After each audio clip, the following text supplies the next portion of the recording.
This book will help you think a little bit more clearly about what you're choosing to find important in life, and what you're choosing to find unimportant. I believe that today we're facing a psychological epidemic, one in which people no longer realize it's okay for things to suck sometimes. I know that sounds intellectually lazy on the surface, but I promise you it's a life-death sort of issue. Because when we believe that it's not okay for things to suck sometimes, then we unconsciously start blaming ourselves. We start to feel as though something is inherently wrong with us, which drives us to all sorts of overcompensation, like buying 40 pairs of shoes or downing Xanax with a vodka chaser on a Tuesday night or shooting up a school bus full of kids. This belief that it's not okay to be inadequate sometimes is the source of the growing feedback loop from hell that is coming to dominate our culture. The idea of not giving a fuck is a simple way of reorienting our expectations for life and choosing what is important and what is not. Developing this ability leads to something I like to think of as a kind of practical enlightenment. No, not that airy-fairy eternal bliss, end-of-all suffering bullshitty kind of enlightenment. On the contrary, I see practical enlightenment as becoming comfortable with the idea that some suffering is always inevitable.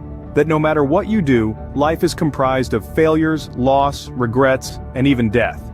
Because once you become comfortable with all the shit that life throws at you, and it will throw a lot of shit, trust me, you become invincible in a sort of low-level spiritual way. After all, the only way to overcome pain is to first learn how to bear it. This book doesn't give a fuck about alleviating your problems or your pain, and that is precisely why you will know it's being honest. This book is not some guide to greatness. It couldn't be.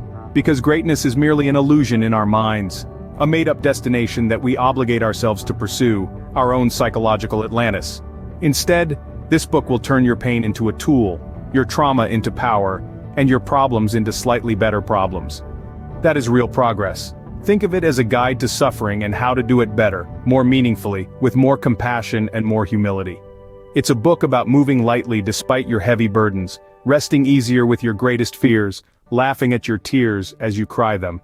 This book will not teach you how to gain or achieve, but rather how to lose and let go.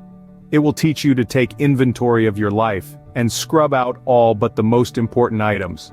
It will teach you to close your eyes and trust that you can fall backwards and still be okay. It will teach you to give fewer fucks. It will teach you to not try